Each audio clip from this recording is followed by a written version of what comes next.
you want to save money on your trading card purchases, we have a promo link over at 50cards.shop. Enter the promo code ATNIGHT to get 5% off your order.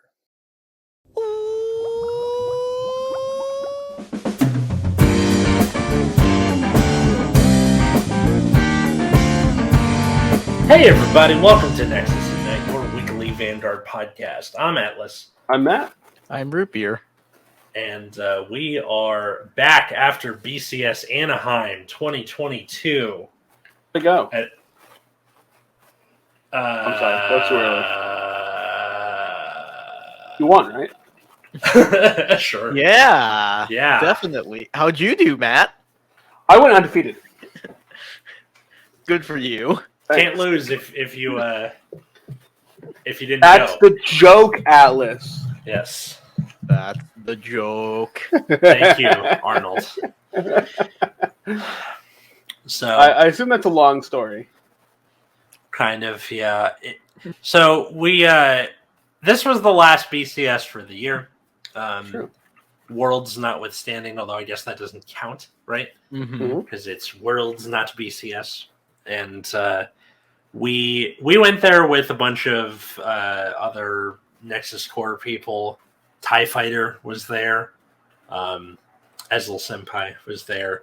Outer Orange was supposed to come and then couldn't. So it's a shame. Didn't get to meet Orange in person, but maybe someday. And, She already have her invite? I think so, right? Yeah, she already has her invite. I think she did something with Grand Blue or something. Yeah, that checks out. So just go to Worlds. Yeah. I'm gonna, I think. It's in LA. I'm in LA.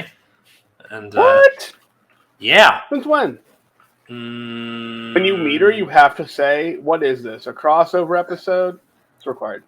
I think I actually did say that to TIE Fighter. No, Oh my No. god. no, you didn't. no. That would be cringe. I did make this face though.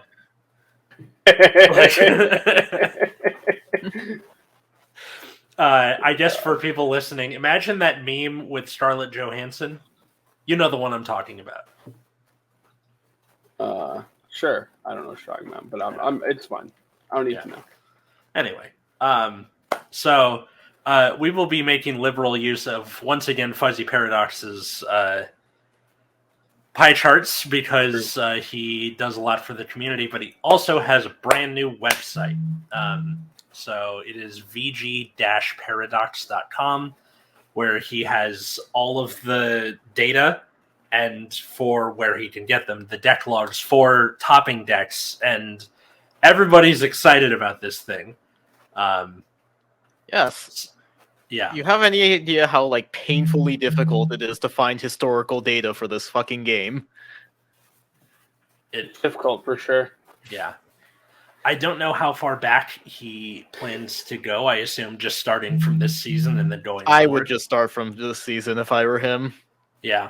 Yeah, I was talking with Noman and John, and they were like, "This is pretty cool." Mm-hmm. Yeah. Noman's great.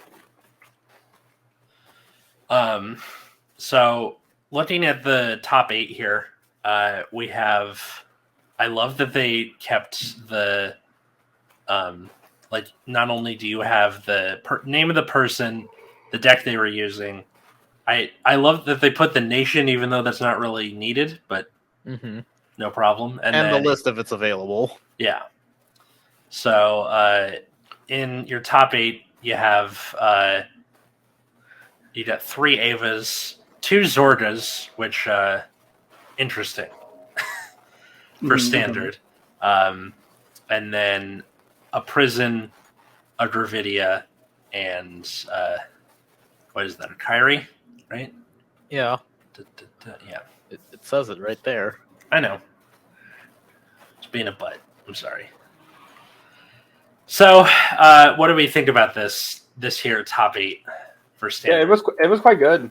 It's got pretty much all the pieces it needs. It's got all the tools it needs now, Mm-hmm. and it's good into decks that people were playing before, like Gravidia. Yes. It's in a good position. Turns out having a rear guard that just can't be retired is good. Who would have guessed? I'm shocked.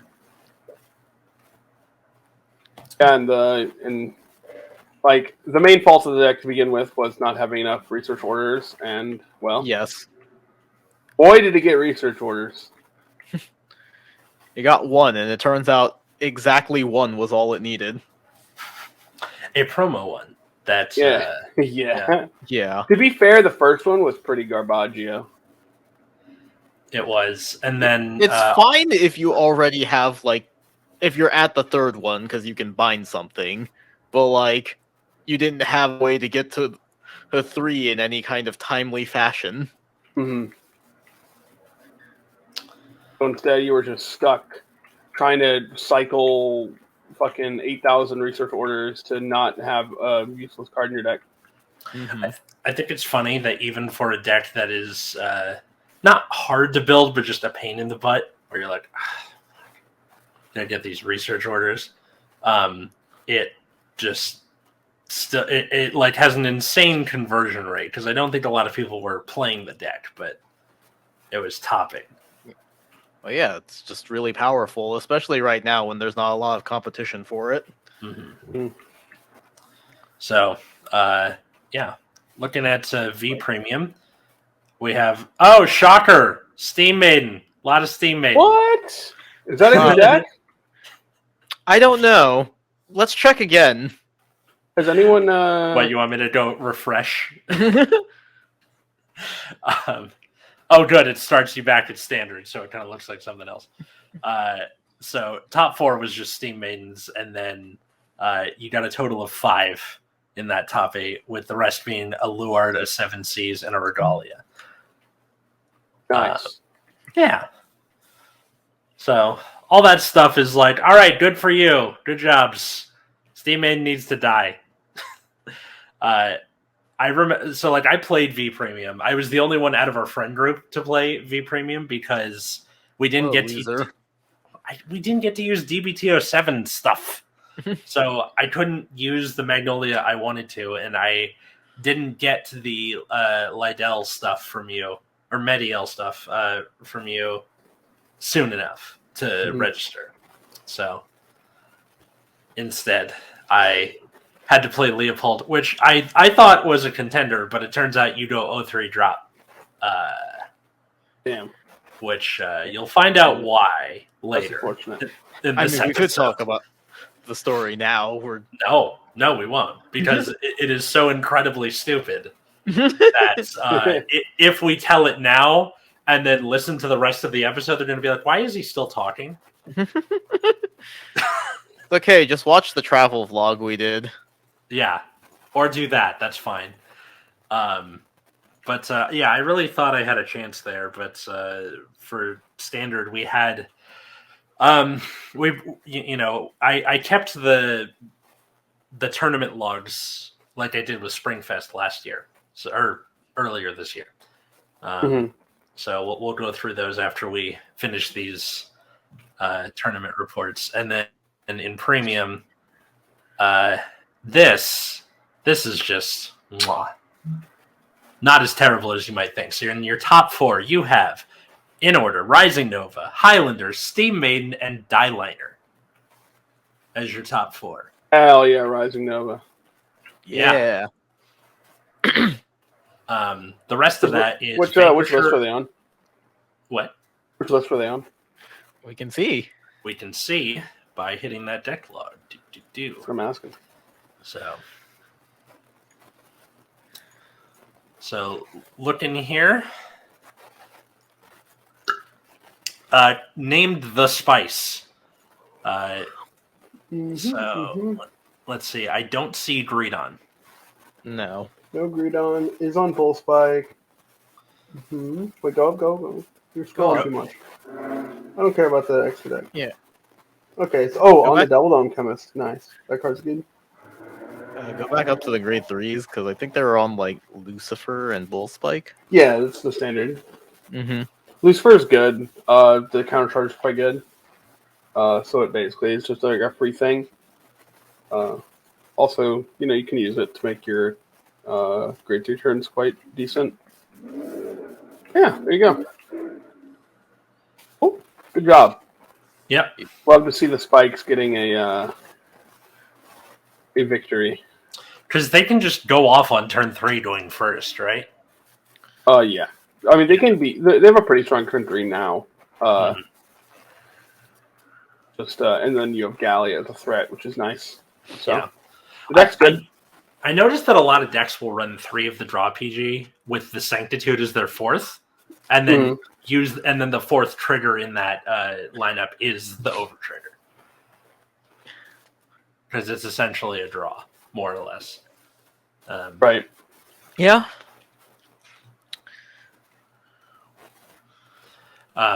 So, was there anything else to this this deck list that you... No, I just wanted to. Oh, okay. Yeah. I'm sorry, I have several balls in the air at the same time. Juggling? Nice. Sure, something like that. And then I also see in the 2 Narukami lists at the top, it was Vanquisher and Eradicator. So you had 2 different variants. Sure. I don't know. I just think that's cool. Also, this looks like a sitcom where they're just like back-to-back cross-armed opposites or something. All right, so I guess to the good stuff, because this you can look up anytime. But yeah, I took track of 6 different people that were playing in day 1 and day 2. So those people were starting from the top here. So there was me, Josh, our patron, Josh. Nice. Shout out to you. So thanks to him, our friend He also Justin. sold me an SP Amon. Very cool. Justin from Nexus Core, Miles from Nexus Core, Richard from Nexus Core, and of course Root Beer himself. I was there. Hal was there too. If you didn't mention him, I don't know if you said his name or not. I didn't say his name because I wasn't keeping track of his wins and losses. Mm-hmm. But Hal was there too. Yes, at VG Punk on Twitter, and he's got a channel of his own. So shout out to him as well. So going through this list here, I'm just going to speed through mine real quick. I was playing Leopold Reverse. You can see the deck profile on the channel. First round was a loss to Regalia. So I opened with 5 Leopolds by turn 3, which is not something you want to do. Out of 8? Out of 8, yes. Pretty solid. Pretty impressive. And then when I used Leopold Reverse's effect to check the top 5 for the ability to call 2 rear guards, I saw 4 front triggers and another Leopold. Well, there's 6. So I called one of the Leopolds and put the fronts back in the deck. I then started swinging at his rear guards because I was like, all right, maybe I can do this on the next turn and not die or something. I also thought by taking out his Yggdrasil, I could turn off his Norn because he didn't wide Yggdrasil. I did How'd that work out? I did that, and I shredded his hand, and I thought, oh, maybe I can get out of this. And then he top decked another Yggdrasil and called another Norn. So, yay! And then I did 2 to pass on his Vanguard attack, and he double crit me through that. So that's tragic. I was dead as a doornail. Round 2 was against Steam Maiden. Steam Maiden's gonna Steam Maiden, man. I just lost to it. And they G assisted too. Yes, that's true. Yeah, Root Beer was standing there for that game, for part of it. And then round 3, I missed because I am an idiot and was in the room the whole time. And just... We were outside for a little bit eating snacks, but like no one seemed to notice or say anything. So I just missed round 3, was X2. I was frustrated by that point. I just dropped. That was it. Understandable. Fair. Yeah. Good job. Yep. Root Beer, you want to read yours? What happened to you? Yeah, sure. So I played Hazard. Do you want me to like share my list? The deck profile is on the channel already, but like, Yes. I can also just like present my list. Yeah. Blah. Podcastception. Okay, now I'm looking at my list. There you go. Okay, so yeah, I was playing Hazaret, Bunny Girl Spikes. I think this is like the third time I entered it because I kept tweaking the list until the last possible second for like the online submission. I probably could have changed it again at the venue if I really wanted to, but game one I played against Thagrea and I misplayed like a motherfucker. So I had this card in my deck because I knew I would burn through a lot of soul. I have 3 cards that soul blast, and then on the turn where it would be relevant, I forgot to boost. Oh. Well, that Yeah. sucks. So this card needs to be boosted to go into Soul, and I'm just like, Oh, dang. I could have cheated that. I doubted my opponent was going to read my cards, but I'm not going to be that guy. Okay, good on you for not cheating your opponent, but remember, kids, if you're in an official tournament, it's not what does that do, it's can I read that? Always. I played 2 different Bermuda players on day 2. I was reading every single card, and it was going in one eye and out the other. Most of the time. I reread shit like 6 times because I was like, it all looks the same. I don't know what the effects do. Fuck. So yeah, Reasonable. I probably had game on board during the turn where I misplayed, and then I just missed it and then died the turn after. Dang. Well, that sucks. So that was frustrating. Game 2, I played against Thagrea again. So Thagrea has a card that I think like Counterblast 2 retires itself to give your Vanguard an extra drive check. So they did that, and I think having the triple drive psyched me out a bit because I was like, okay, I'll guard the first one and take the twin drive, which is not at all smart. If you're going to guard a restand, you should always just guard the second one. But the first swing, they were like, triple drive, 1 crit, put it on rear guard. So I'm like, all right, decently safe. Second swing, crit. Oh. Well, that sucks. Yep. I think the most frustrating part about this is that it's the Grea twice in a row. Yeah. Thagrea is now my nemesis. So game 3, I played against Michu. They decked out. Okay. Because they were just soul charging like every turn. So early on, they did not find their cannonball. I don't like criticizing other people's builds too much, but they were not playing the 6k grade 1 that like searches an order on hit. Instead, they were playing the card that searches top 5 for a cannonball or a glitter, which is significantly less good because they missed it twice. So yeah, they like didn't find the cannonball early, kept soul charging regardless, even though they weren't really using a lot of soul early on, and then what is eventually he looking for? Well, you have to soul charge because Michu soul blasts 2 for her effect. Okay. But yeah, like early on, didn't find the cannonball order that gives all your things 10k, and then eventually, just because he was soul charging so much every turn, he just decked out. Okay. And then game 4 was against Kyrie, where I drew all of my triggers by like turn 3. I think I counted 11 out of the deck at that point. Oof.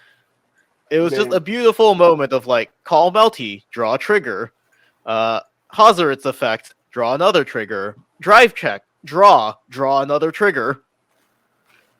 And so, you know, I'm staring at this like, so I'm at grade 3, I went second. I'm just staring at this hand that has 7 triggers in it, like, all right, we just lose here. And then I dropped after that. Yeah. And then I dropped after that because I was 1-3 at that point. Yeah. So how about the rest of us? Because maybe that went better for other people. Not for me. Let's look at Justin. Justin is a friend of ours who he's come back to the game after a long absence, and he was playing crossover dress. Oh wow, that seems like a mistake. But okay, so round 1 he gets the win against Flagberg, and he just kills them on the Persona Red turn. Pretty good. Round 2 he loses to Shaman King. Because the opponent pulled the over trigger while he was at 5. Yeah, because their over trigger just burns you. If you guys remember from the episode, that's fucked up. I did not know that's what the over trigger did. That's funny. Also annoying, but funny.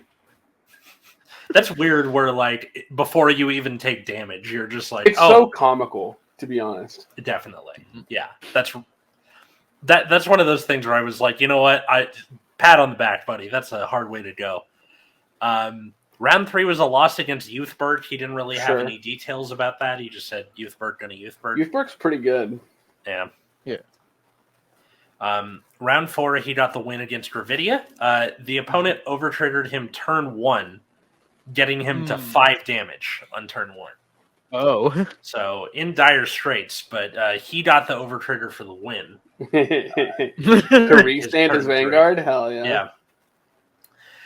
Yeah. Let's see. Round 5, he played against the Nirvana Persona Ride version of the deck. So not the Grade 4, just... Interesting. And then he got a crit on a 1 to pass. I don't know when. He just said that happened. I mean, it sounds like his opponent was low on resources. Yeah. Round 6, he got the win against White Wing. What? Yeah. What's a White That Wing? late in the tournament, too.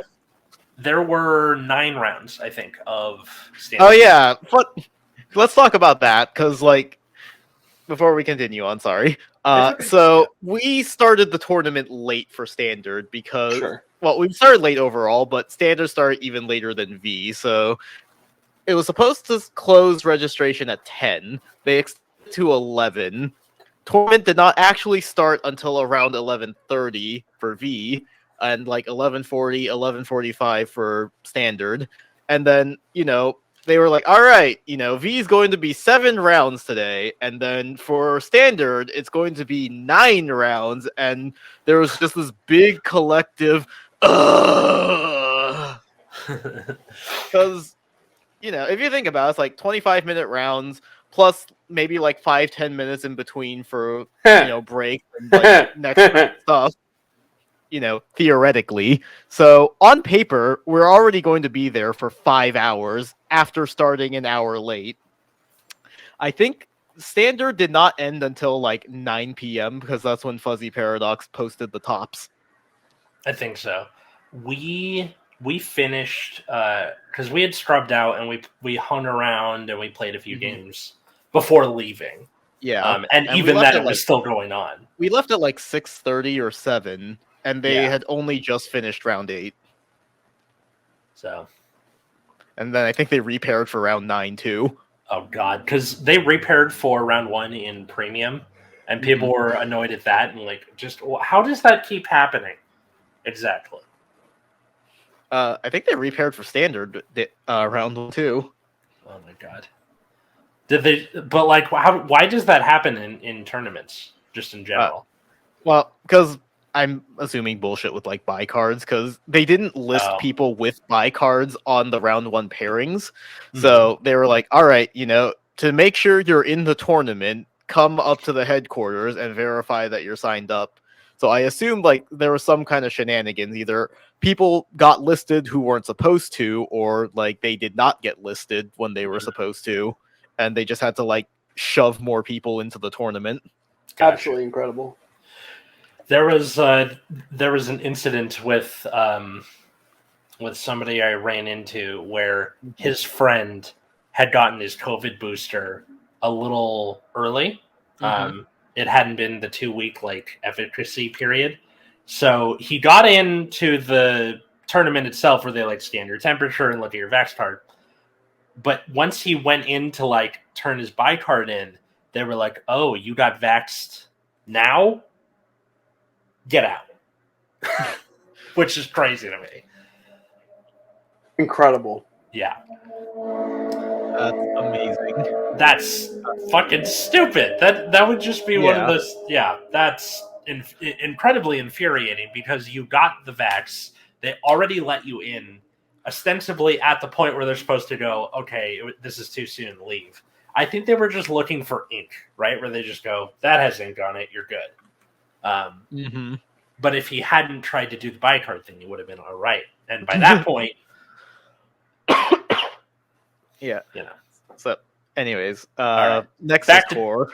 Yeah, back to Justin. So he beat White Wing again. Not many details here. he was pretty like close to the vest when I would ask him about like, okay, what happened. I think it was also just it's been a long time, so you can't really point to things that have happened to you. I mean, as well. if they don't want to, Yeah. we can. There's a lot of reasons why somebody might not say anything. Yeah, Mm-hmm. happens. But got the win. Yeah, so he got the win against White Wing, and then round 7 he loses to Zorga, which take a lap, everybody. Losing to Zorga. Let me guess. Overtrigger. Overtriggered defensively. Every turn kept coming back with big numbers and triggers. Pretty So good. just turn after High turn rolled. after turn. Yeah, just 43, 30, 38, Vanguard. 43, 38, Vanguard. Turn after turn after turn. It'd be like that sometimes. Yeah. See, Zorga is one of those decks, like, objectively, I think we can say it's decent just because it has the results to prove it. But, like, every time I've personally played against it, I've never been impressed. I feel like every Zorga player, like every Zorga top, is like somebody's high rolling. Yeah. And there's just enough Zorga players where somebody's going to high roll. Yeah. See, that's the thing. Like, I've played against Zorga in a variety of situations. Like, sometime where they'll always have, like, a lot of good early pressure and then just kind of plateau as soon as they hit grade 3. And I've been in situations like I was playing against it with Bob Sagra and BRO where I didn't have the spear early and they just couldn't kill me because they didn't find a second prison dragon. Yep. I played against one with Flagberg at my locals where I played like absolute garbage, like didn't have a hand, took a bunch of damage grade 3, and then at some point they just sort of died on the most unimpressive turn ever. Or like I had no resources, I just kind of swung with Vanguard with no persona, right? And they're like, yeah, take it. I'm like, you have like 6 cards in your hand. Why are you taking my vanilla 13k Vanguard? I think Zorga is incredibly unimpressive. I think the same people are playing it because they're, I don't know, they made it their personality to play it. It's like this. I don't think this is incredibly unimpressive. People make it their pet. Some people top with it. But you can't really point to something and be like, "That's the X factor." Yeah. It's I mean, it I can be can replaced with literally any other standard deck, and see, like I can point to something Zorga can do, like because you're a drop zone based deck, you don't care that much about what you drop for your ride line. Having a prison dragon early means you can just start rushing because you just play whatever order grade 2, build a full board, just start swinging. Okay. And then if you just start cycling it every turn with like big numbers and crits, like that can wear someone down. And because you're just filtering a bunch of like orders and stuff out of your deck, theoretically. Of all the tops for the season, it's the 10th best. So this isn't even a like, 3 of them topped. It's the 10th best or like 10th most topping deck of the season. I mean, that's still not like super far up. I think it can be replaced with virtually any other deck in the metagame. Yeah, like I mostly agree. Like I think Zorga is fine. I just don't respect it very much because my personal experience has been like it'll be really impressive early and then at some point just sort of fall off and dies in the most like mundane way. I think I gotta meet somebody who makes it their personality but is good at the game, right? Well, I mean, again, like standard doesn't have that much skill expression, right? Mm-hmm. Like, there's only so much that somebody can do playing that deck, right? And like, it's really just about just get the overtrigger forehead. All right. So that ended Justin's run. Moving on to Miles, he brought Flagberg. Yeah. So good Miles, Flagberg is a pretty solid deck. You have that new promo that can swing from back row for a big number. Mm-hmm. And then round 1, he loses to prison. That'll happen. Yep. The front row got plus 35k because of the grade 4, and then the crit to the front. So prison is just a decent deck for the most part. Okay, 35. That means that he had 14 cards in prison. How do you let it get that far? He keeps calling things to try and rush, Yeah. and then they keep imprisoning them. Like, call stuff out of the prison. Like, most lists have dropped turquoise to like 2 copies. They can't punish you for it as easily anymore. Yeah. Well, because like there are just better options these days. Mm-hmm. Round 2, he lost to Ava because Ava went first. That's all he told me. Yeah, it makes sense because Mhm. deck thinning. So Eva already has deck thinning built in with her own ability. You will almost certainly get to 3 orders by turn 3, which means a 23k crit Obscudide is already like pretty big when you're at 10k base. Mhm. If it has a booster to go to 31, or they got a trigger because you just thinned out your deck of a bunch of orders from your ride line, and then Eva can just like search any top card out of top X being the number of set orders you have. Like, I fully believe that Eva going first can just absolutely demolish you. Yeah. Eva is definitely a candidate for best deck, I think. And also, like, doesn't care about ride line because you either drop the penguin that lets you search an order, or you drop combined rusher, which brings itself back. Yeah, I think there are decks that like have things that are okay being discarded. Typically, are better off instead of being like, do I just throw this heal trigger away because it's not going to come in handy till later? Yeah, like being able to just ignore your ride deck is like pretty strong. Mm-hmm. Round 3, he beat Rorua. Skated Makes past sense. on a 1 to pass with a crit. So just Nice. So he won Makes the sense. past and got there. Pretty good. yeah. Round 4, he got the win against Bruce. Also went first because that means they couldn't hit Final Rush and just killed him. Yeah. Does happen. Yep. Round 5, he got the win against Orifice. He ground them out. Interesting. Yeah. Checks Yeah. out. I actually think Orphist is really underrated right now because it gets really big if you let it. I agree. Those tokens are not to be trifled with. And then round 6, he lost to Ava. Sure.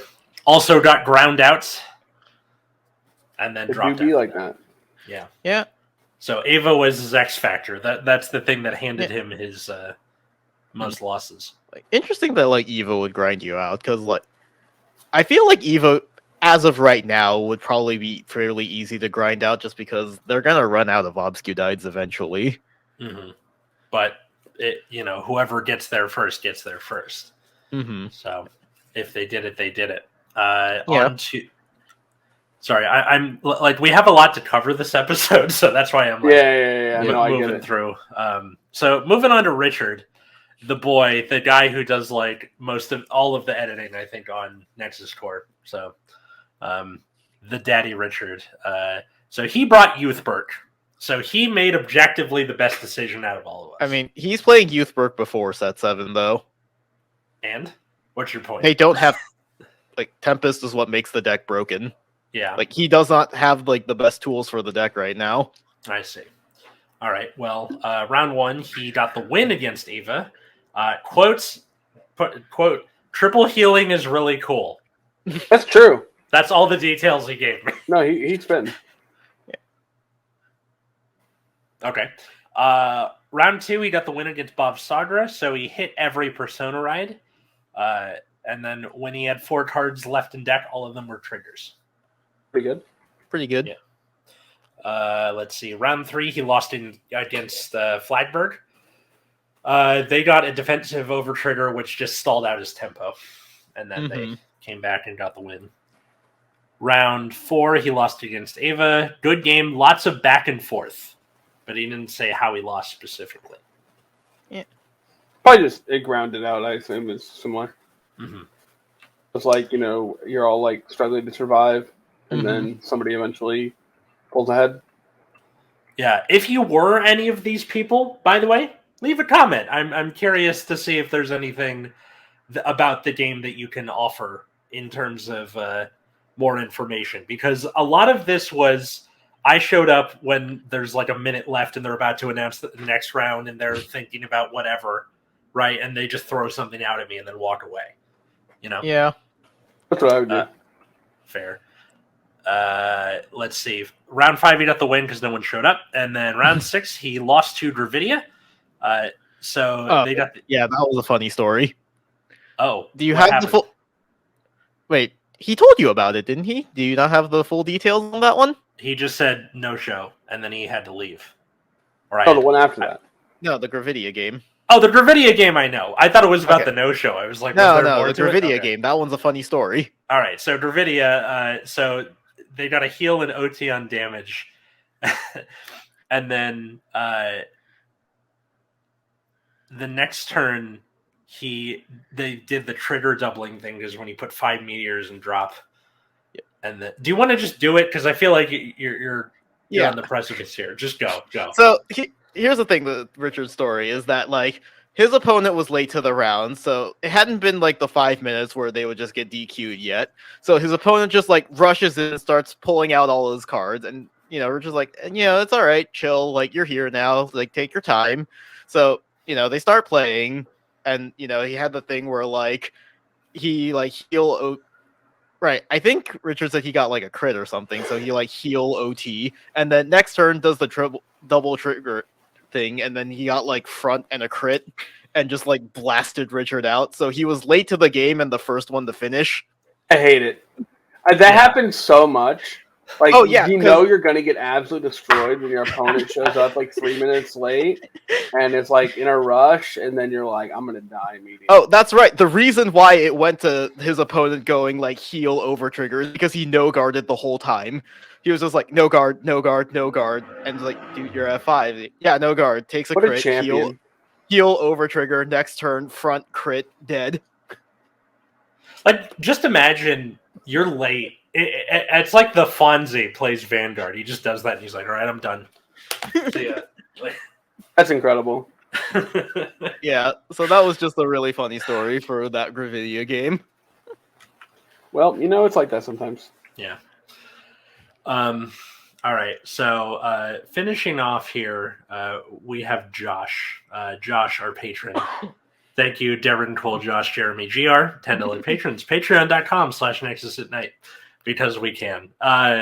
So he brought Barrow Magnus to the game. The ultimate budget deck, I believe. Hey, is that even true?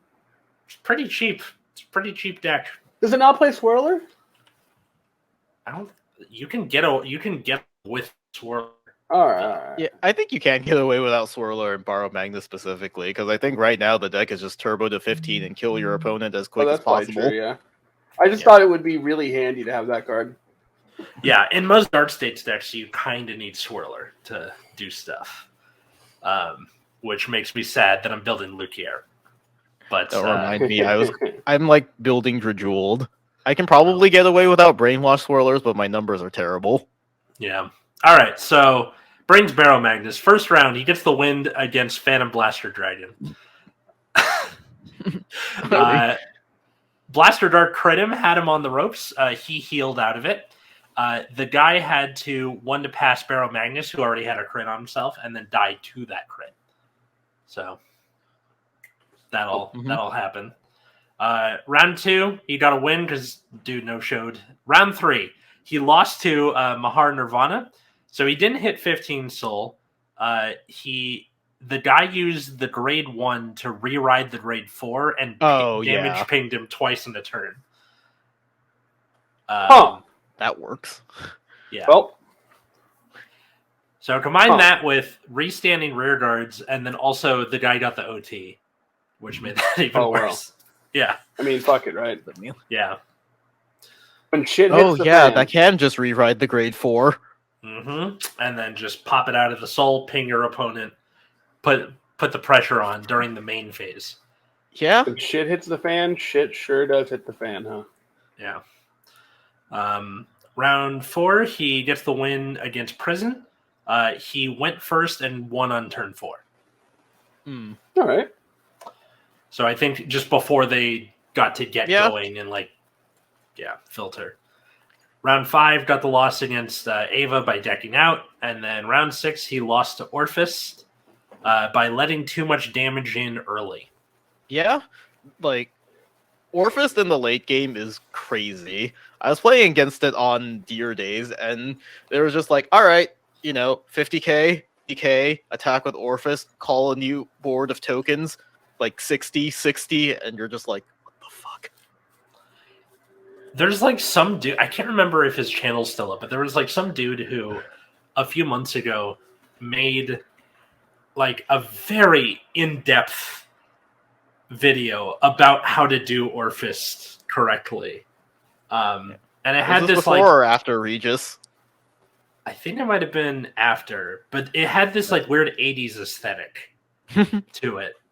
And I don't know what the name is. If anybody knows what that is, please in the comments, because I can't remember, or I could have been really, really high on something and dreamt it. Entirely possible. It could have been after I brained myself on this dresser. Yeah. Who knows? But yeah, like Orphist has that one order where like your tokens get like 5k, and then they stack like 3 of them over, 3 or 4 of them over the course of a game. So they just call a trigger out, and it starts off at like 40k by default. Oh god! And so you're just sitting there like, what the fuck? Yeah, and of course they have like Eclipse Moonlight to rush you down early. Eclipse Moonlight, which briefly made an appearance in other. I think Gravidia still plays it. Like it's usually like a 1 of 2 of, if it's still in a Brandgate deck, but not bad. So that was day 1. Props to Justin for getting further than all of us. Looks like. Yeah. It's good. Yeah. So maybe crossover dress isn't so bad or something. Yeah. See, that's the thing, is like, on paper, it is objectively awful, but it's also the only deck I've gone undefeated with at locals. Really? Yeah. Like, Goddamn. I've also brought like Flagberg, and I was playtesting Hazard at locals, and I went 3-1 both of those times. Crossover was like the only deck where I went undefeated, even if it was a little bit of luck involved. Nice. Okay. So moving on to day 2. I guess I can go first for this one because my run was far less impressive. So I was playing OTT. I don't think I have the deck. I don't have the deck log for it, and I'm not sure I want to do a deck profile. I'm honestly very checked out with premium. So yeah. round 1, I played against Pale Moon. It was Nightmare Dolls. I did the thing with Momo and Calico. Unfortunately, only checked 1 crit that whole time, and I did not put it on Vanguard, which was unfortunately a mistake. They had to 1 to pass the reswing, and I didn't get any triggers on it. Oof. So yeah. After that, the game just kind of stalled out. I decided not to attack their Vanguard because I didn't want to give them counterblast to do Alice bullshit. Okay. And I also attacked the only Alice that I thought they had, which worked out. The game went past that turn. Just never managed to check enough triggers to make pressure, unfortunately. And then I think I either decked out or they just did their Nightmare Doll thing. Either way, I lost. Okay. Round 2 was the funny one because I was playing against Chaos. They G assist for grade 1 with, I go and do my thing. And then they stride. So one of the grade 2s has an ability that, like, if your opponent's grade 3 and they have a lock card, their Vanguard gains a crit. So they swing 2 crit Vanguard. I'm at 1 damage, so I'm like, all right, take it. OT, go to 4 criticals. Heal crit. 1 to 6, dead. Dude, I'm so sorry. That's one of those things where you're just like, that was such bad luck, I'm going to go buy a lottery ticket. Yeah. I mean, but that's the thing, right? Like, this guy whiffed a G assist for grade 1. Mm-hmm. Like, I can't be mad at it, because either he loses to bullshit or I do. I would still be mad at it, because you're like, how did I go from that to losing? But yeah, okay.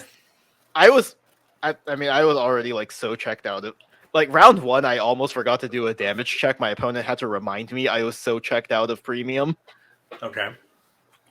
I think round 3 was, like, the one good game I had against MLB. So I went first. I did not have a grade 2 in my hand, so I'm like, all right, I'm just gonna stay at grade 1. So I did eventually find the grade 2 after searching my top card like 3 times. Okay. So they ride up to MLB. They do their thing. So now MLB just has like make 2/4s, has a crit, 5k, and a drive all the time. Fun. I go into my first turn. I did not have Calico, so I couldn't do Momo. I just go into Happiness Dragon. I think I got a crit off of it. They go into their turn, which is Crystal Luster. They have Blaster Blade, MLB on rearguard, which still has the crit, and then they have 2 Flogels on the board. So they just have this 30k Blaster Blade with Triple Door that's going to swing 3 times. I survived that off the back of... I used the G guard that reveals the top card. It reveals Amaterasu, which gave me 10k, and which is just enough to survive the Blaster Blade. I go into Happiness Dragon, top 6. It was like 4 triggers, and Amaterasu, and Calico. They survived that. What? My God. Yeah.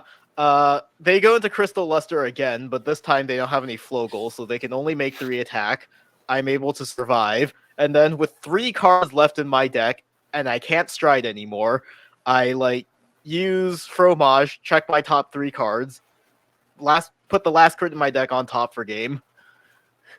But yeah, that was like the only really intense back and forth against like MLB of all things. I mean, VMLB is good. I wish DMLB was better. Yeah. And then after that, I don't really remember anything else. So- I know I played against an Angel Feather at one point. I lost. I played against Dragonic Overlord. Guess how that one turned out? All right, so here's what I wrote. Lost against Highlander, went into stride Oh, with yeah. no counterblast. That's right. Highlander, because I had like the Calico play, and I did not stop to think that Momo needed to counterblast. So I just misplayed that one, wasted my big swing for nothing. I played against Angel Feather. It was a grindy game. Eventually, they were able to crit me when I couldn't guard their Vanguard. And then I played against Dragonic Overlord. Guess what happened there? Quote, got overlorded. Yeah, because they just like rode the cross, force 2, swing, get a crit, take 3 damage, swing again for 3 damage. What it on the Angel Feather one? It said something about 6 drive checks.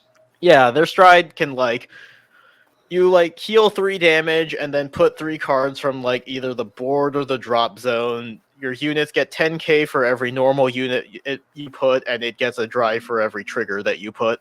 Oh, okay. So I'm surprised they just went for the drive checks instead of going for the power, but either way, the first 6 drives, they actually checked no triggers there, so I thought they were just out. Second 6 drive, turns out they had a crit left in their deck. Oh, well then. I mean, that'll just happen, right?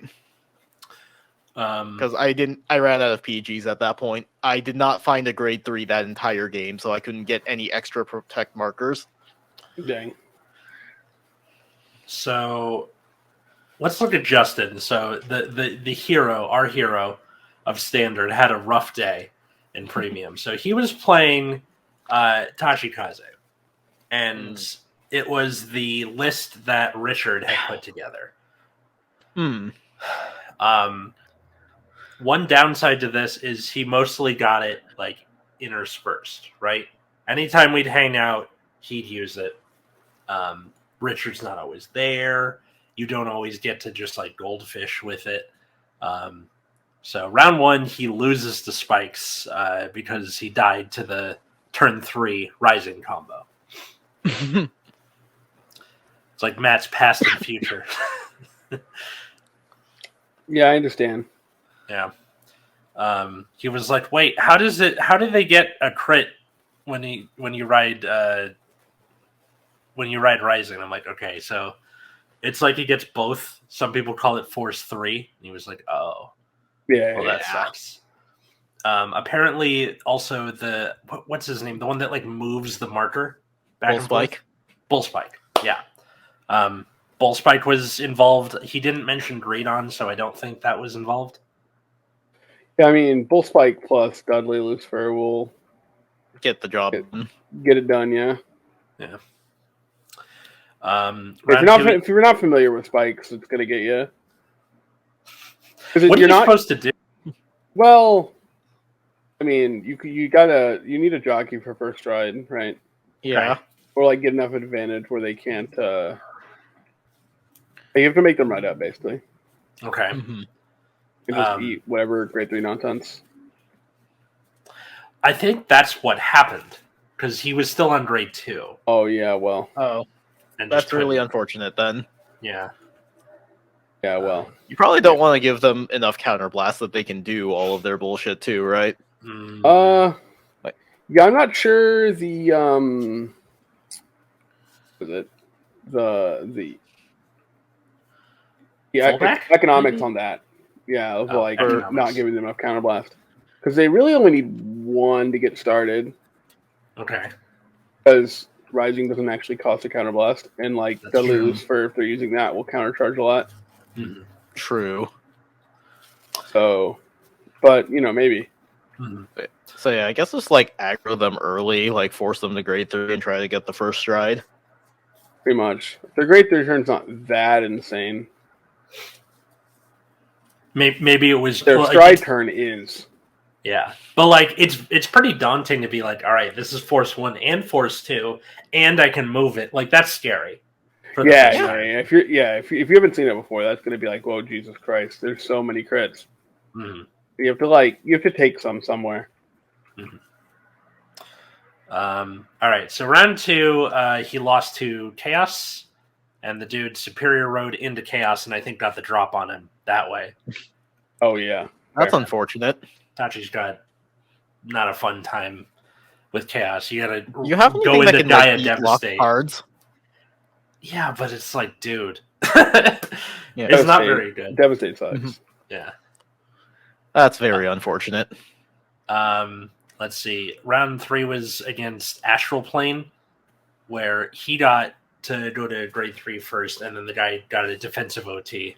And Of then course. the swing back was too much. Round 4 was also against Astral Plane, which is hilarious. And Same the guy? guy, maybe. The guy went first and just punched his lights out. Yeah, that'll happen. Yeah. And then round 5, he had a bye and then quit after that. You know what? Fair enough. Yeah, going like 1 and 4 is pretty demoralizing. Once you get the buy, you're just kind of like, well, all right. I understand what they're trying to say to me. Yeah. Once you get the I bye, can say you're I just have like, one win now. Let's go home.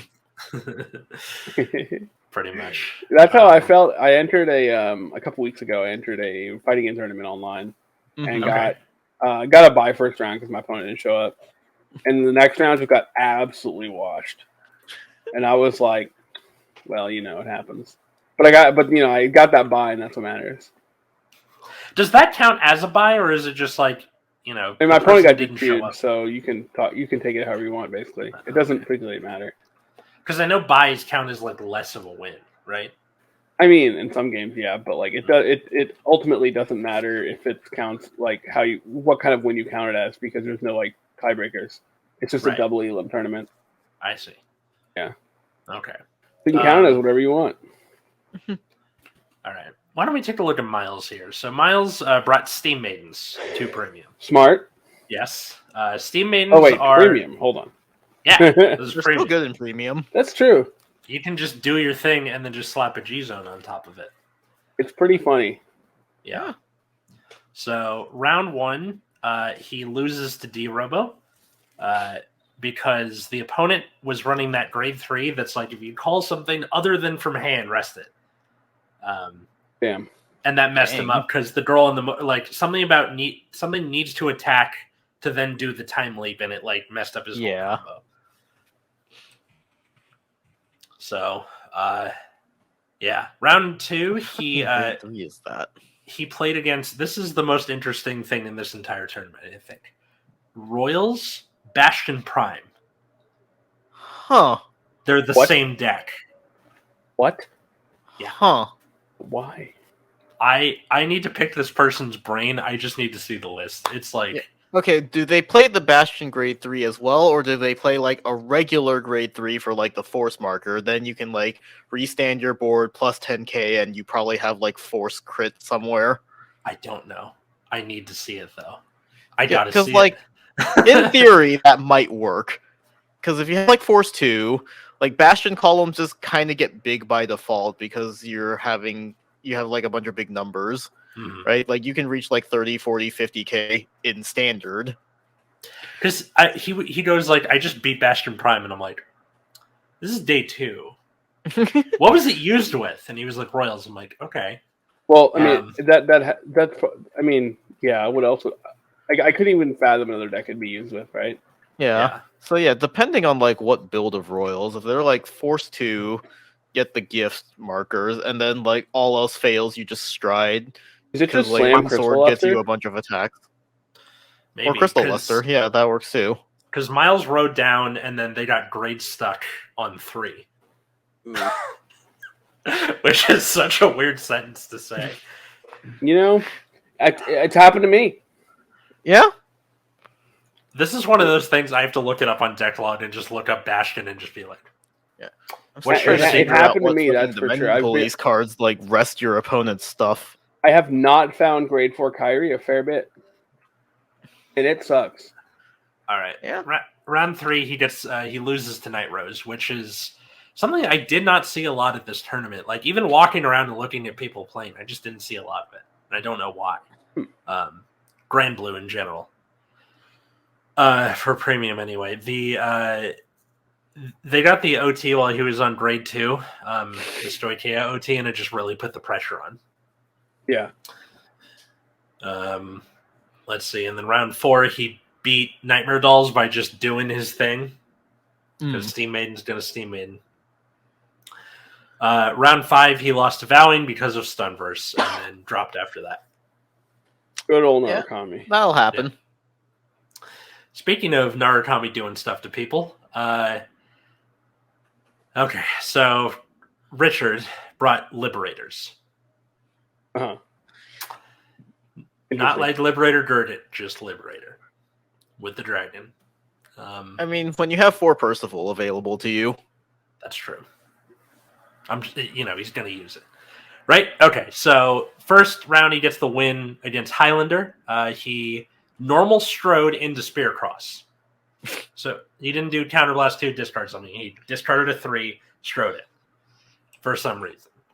And then perfect. Yeah, and then just overwhelmed the shield with Percival that happens. And stuff. Mm-hmm. Yeah. We've all been there. Yeah. Round 2, he beat Steam Maiden by getting the Ultima combo off, which we've all been there. Mm-hmm. Yeah, the Ultimate is a card. Yeah. Round 3, he lost to Sweep Command Vowing because bad matchup. Yeah. Yeah, Nara seems difficult. Yeah, Narukami is something that turned out to be a problem for a lot of people in this tournament, as it is for most people. And I think that will be a topic either in videos or in podcasts in future weeks. After the holidays, probably. Round 4, he lost to NLK Barrow because the NLK Barrow guy killed him while he was on grade 2. Oh, yeah. Oof. I remember him talking in depth about that one, too. Was there anything to add on that, or? He basically just said even though the game ended really early on paper, it felt like he played a full game because, with his deck, he can like be pretty aggressive early. So he was like throwing things on the board, going at it, and NLK Barrow, once you get to grade 3, you're just kind of online, right? Mm-hmm. So Richard was doing his thing. I think his opponent got hard leg for like the 3-card guard. And so he was like, all right, if this person gets 1 trigger, I can deal with it. If they get 2 triggers, I'm dead. And then they got 2 triggers. Well. Okay, so, all right. I guess I'll do Josh, because Josh got the furthest out of any of us. Yep.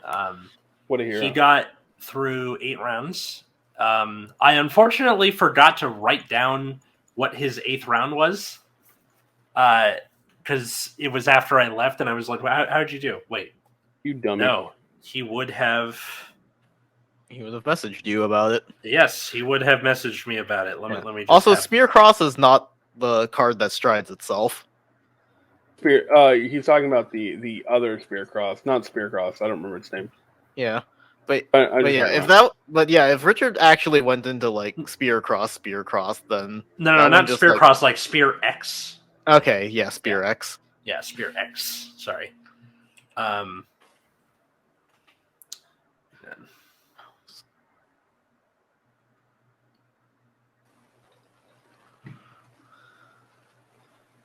Okay. So, having this ready, just so I have it. Okay. Josh got the furthest out of any of us, and starting off, he played Victor, Nova Grappler. Hell yeah. Yeah.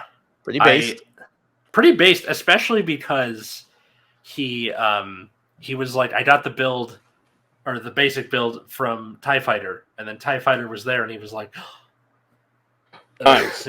Yeah. You love to see it. Yeah, always a good time. All right, so round one, he got the win against Magic Colony, which was Hal. That's, yeah. It was our friend Hal. Yeah. And Nova Grappler is like one of those decks where it's like you're kind of tailor-made to go against Magic Colony. I can't call things? That's great. And it's like you can only call things from my hand. Doesn't even do that anyway. Yeah. Yeah. For a long time, I was talking with like Peter and stuff, and he was like, "Yeah, I think Mag Colony's like, or I think Nova Grappler is really good in a Mag Colony," because he was brainstorming like, if everyone's playing Mag Colony, then I can like, where's Nova Grappler sitting in that respect? Yeah. So it's definitely something that kind of gets brought up, and I think it's a smart choice if like Mag Colony is really popular, which, sometimes you sometimes you what's the word? You play against it, and it works out. Nova Grappler also has a pretty solid advantage engine, decent G guards. Like you can probably like carry yourself most of the way. So it's ironic because in round 2 he lost to Mega Colony Flagbird. Yeah, deck's a little stronger on the get go. Yeah, the opponent. For reference, Howe was playing Gun and Colio, like the mill. Yeah, he was playing like a mill cradle thing. Oh yeah. There's a cradle. Yeah, there's a few different builds. There's like 4 builds from Egg Colony. Mm-hmm. Yeah, each with their own like strengths and weaknesses. Yeah, it's a strange clan. And after the book got hit, because I went back and re-listened to the what is anti-meta episode. Today. I hate that phrase so much. I know, but I'm saying because I wanted to re-examine it, and we were talking about Order Colony a lot because it hadn't been hit yet at the time, and just it was interesting to listen from the future. Anyway, so he lost to Flagbird Colony. The opponent 6 damage healed, and then came back and won. And he's like, I probably would have got it otherwise. I mean, yeah, typically if it's a 6 damage heal. Yeah. All right. Yeah. It'd be like that. Yeah. Round 3, he got the win against D-Robo because Josh got him to 5 turn 3 and then just closed him out first stride. Yeah, I think he had mentioned that his opponent just did not guard. Or I think his opponent also didn't damage him because they were or was that you? We'll get to that. And that was me, yes. Yeah. No, yeah, because I think he no guarded a Unibird and just didn't get punished for it. Oof. That was Josh. Yeah, that is correct. Round 4 against Nightmare Doll, he got the win. He rushed early. They swung back. He got a trigger on his 5th damage that helped save him during Nightmare Doll's whole thing. Yep. The back and forth and all that. Round 5, he again beat Nightmare Dolls. They didn't let themselves get damage, which they needed to do stuff because they're Pale Moon. And then I think Josh said he just OTK'd them. He 0-6. That's so funny. Yeah. Good shit. Yeah, they're like, all right, guarding. Oh, fuck, I needed that for stuff. Bam! What is the win condition of my deck? But now they know. They learned. Round 6, he lost to Stunverse, or not, Vanquisher, who then Stunversed him. Yeah. It'd be like that. Yeah. Round 7, he got the win against Vowing Sword because they missed grade 1, so they didn't have the momentum to keep up with him. And then round 7, let's see. So I went second against Highlander Bermuda. I would have lost on turn 3 if I didn't get a heal trigger, and then proceeded to not do a whole lot because my resources were super low for the whole game. I legit healed four times and still was behind the entire game. Not to mention the first damage I dealt on my stride turn was his OT. Well, sometimes they don't want you to win. It just do be like that. The universe just conspires against you, but yes, Highlander will just do that. Yeah, so he got himself to the 8th and final round of Premium. That's pretty funny. Yeah, with a 1, 2, 3 loss. But he did the best out of all of us, so congrats. Yeah. Good shit. Josh. Was there anyone else? Hi. Yeah. Yeah, it's Alice. All right, so I brought Big Belly. I meant anyone else before you, but... No, I think that's it. No, that's everybody. Okay. Yeah, you already went, right? Yeah.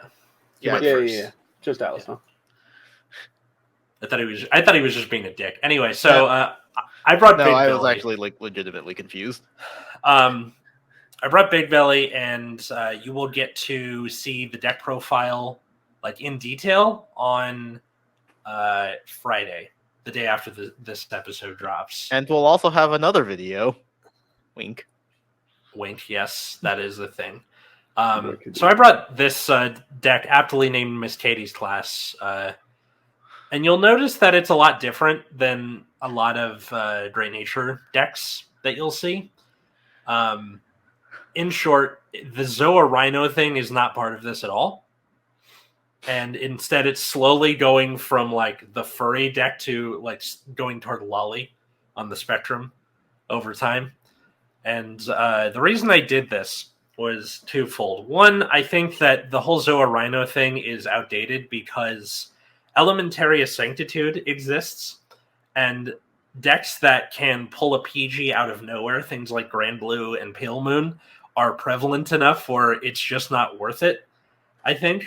Where you go, all right, swing for, Quintet 9 and you can't guard with zeros, and then they're just G-guard, pull a, Nedranora, pull a PG out of drop zone, and then just blow up your G-zone. So instead, I focused on running a deck that focused on its mid and late game, and having grade 2s that have big fat bodies, 10k and higher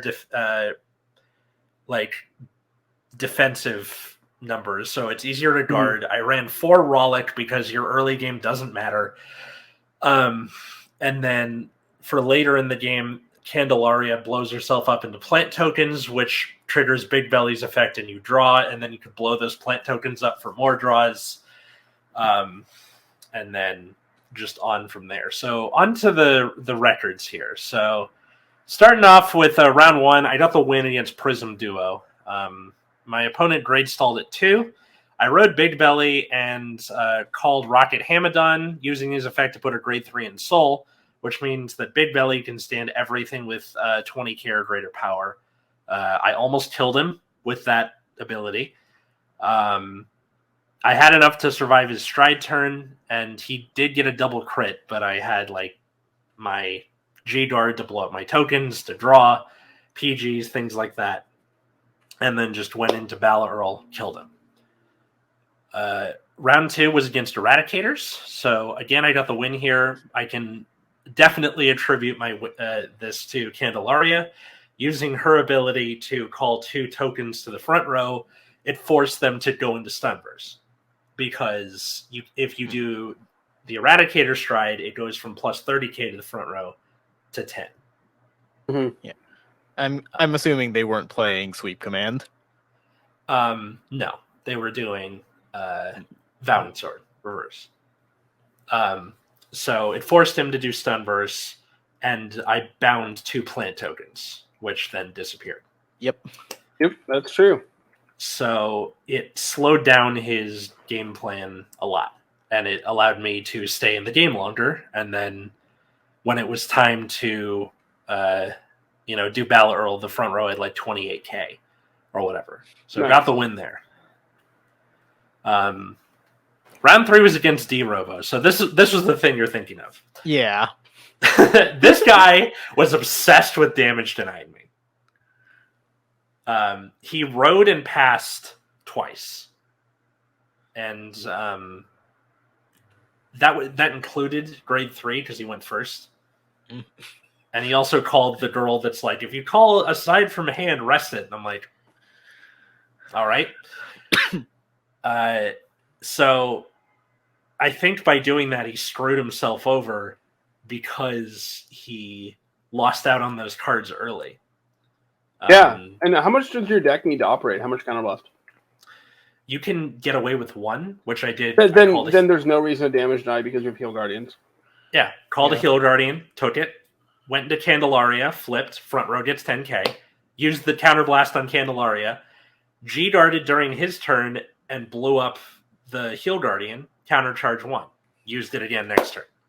This is a good story for why you should have a specific reason for damage denying. Like against Pale Moon, damage denying is very good because, well, giving them 2 damage is ability to like every counterblast you give Pale Moon is like 3 attacks. Mm-hmm. But you need to have a specific reason why you're damage denying. It can't just be like, yeah, I just wanted to damage deny. I think it was fear because we went stand up Vanguard. He goes, "What's that?" That's the first words out of his mouth. What's that? I'm like, "It's Jet Ink Fox," and he goes, "Oh, it's Great Nature." Okay, and then you could tell he's like, "What do I do?" Fuck.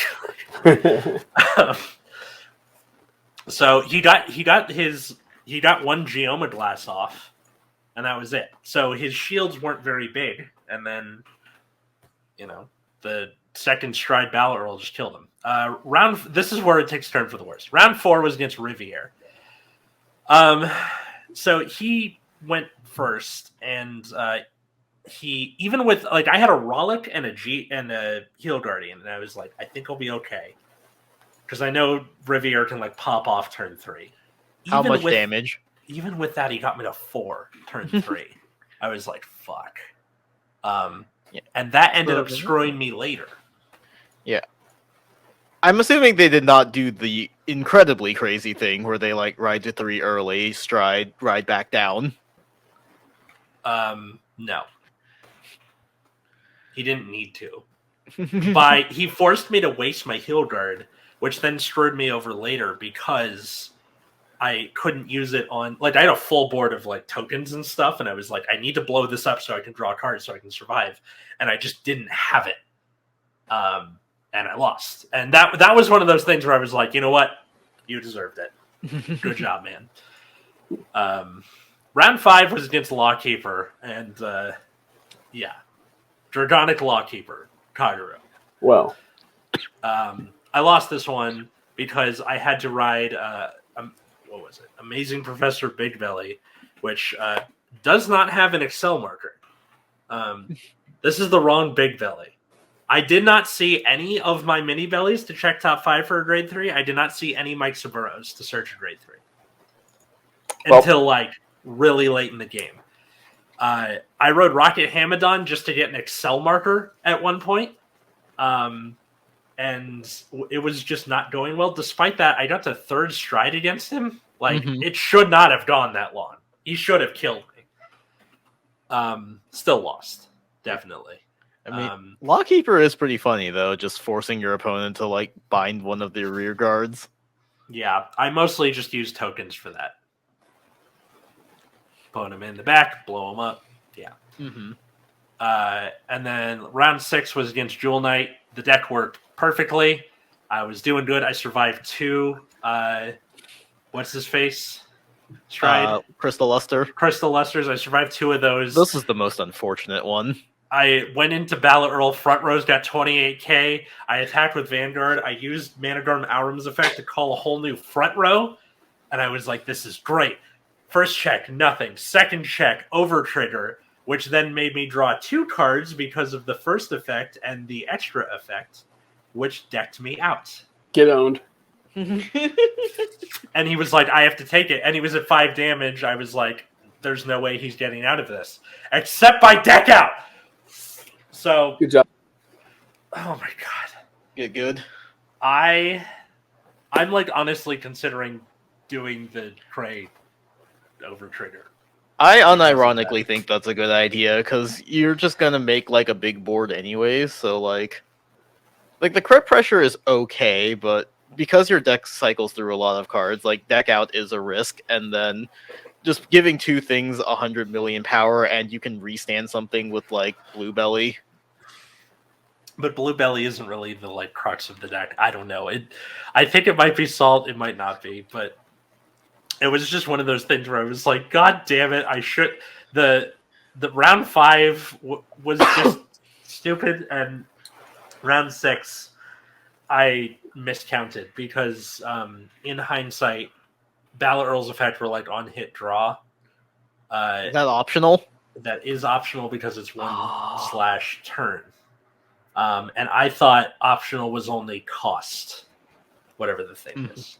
But if it's 1/turn with no cost attached, still optional. So That is so unfortunate. yeah, I think even with that, I still would have been X2 and probably wouldn't have gotten top 8. But Yeah, but you could have at least gone all the way. further. Yeah.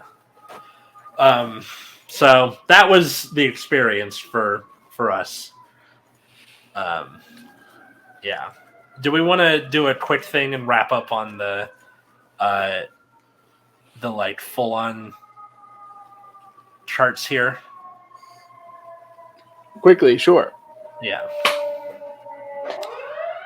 All right. I know. Sorry. Sound of ambulances. Narukami's good. Who knew? Yeah. Yeah. So 47. I'll just do the top 3. 47 Narukami, 23 Gears, and 19 Aqua Forces are in. And that was mostly just ripples before they got banned. Yeah. You do see a little bit of Thavas in there, but yeah. Yeah, a I lot think of you have. Narukami, though. Yeah, Narukami is unostensibly best deck. I don't For think sure. you need to like outright kill anything. Some people are like kill Stunverse. I'm like, you can maybe put it. No, You they can should get rid of- definitely kill Sunverse. You can get rid of Stunverse. I don't think it'll hurt the deck all that much, because they just switched to like a sweep command-based deck. Mm-hmm. Like Stunverse is probably fine to just get rid of, honestly. Or I think if you put it to 1, you're okay too. But whatever. That might be coping a bit, but I'm not exactly like, super pro Narukami either. The V1 is such a heartbreaker. 80 Gear Chronicles, 17 Genesis, 11 Gold Paladin. This is a one-deck format.